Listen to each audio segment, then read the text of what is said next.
사실상 개점 휴업 상태였던 6월 임시국회가 정상화 수순을 밟게 됐습니다. 여야가 19대 국회 후반기 원구성 협상에 진전을 보였기 때문인데요. 국회가 정상화된다고 해도 재보선을 앞둔 여야의 주도권 경쟁 탓에 순항할 수 있을지는 불투명합니다. 김웅래 기자입니다.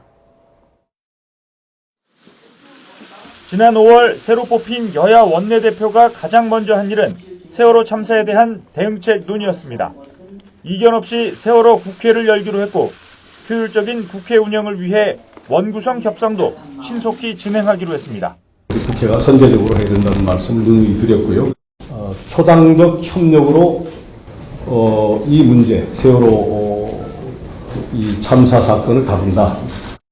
세월호 국회를 위해서 최선을 다하고 저희가 이번 일을 계기로 해서 새롭게 태어나는.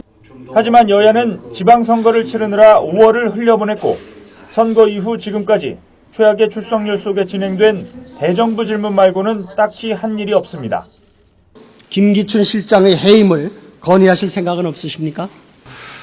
물러나는 총리가 왈가왈부하는 것은 적절치는 못합니다만 국회 공전을 막기 위해 가장 먼저 해야 할 원구성 협상도 여야 합의와는 달리 더디게 진행됐습니다. 일부 상임위의 운영 개선 방안과 국감 시기 등을 놓고 이견을 좁히지 못했기 때문입니다. 규칙이나 어떤 법제도 정비도 없이 먼저 개문 발차식으로 국정감사 날짜부터 잡으라는 것은 상당히 문제가 있고 6월 23일부터 국정감사를 하자고 어저께서는 그렇게 와서 소리를 지르시면서 그렇게 난리를 치시더니 오늘은 지금 또 딴 얘기를 하십니다. 결국 여야는 6월의 3분의 1을 신경전으로 협의하다 국회 공전에 대한 비난 여론을 의식해 가까스로 원구성 협상에 진전을 봤습니다. 협상의 전제 조건이었던 상반기 국감과 정보위, 예결위의 개최 시기 등의 뜻을 모으면서 최대한 빨리 상임위원장을 선출하기로 가닥을 잡은 겁니다.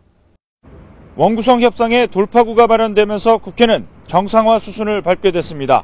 하지만 다음 달 재보선을 앞두고 세월호 국정조사와 인사청문회 등에서 여야가 또다시 격돌할 가능성이 높아 순항 여부는 장담할 수 없습니다. YTN 김웅래입니다.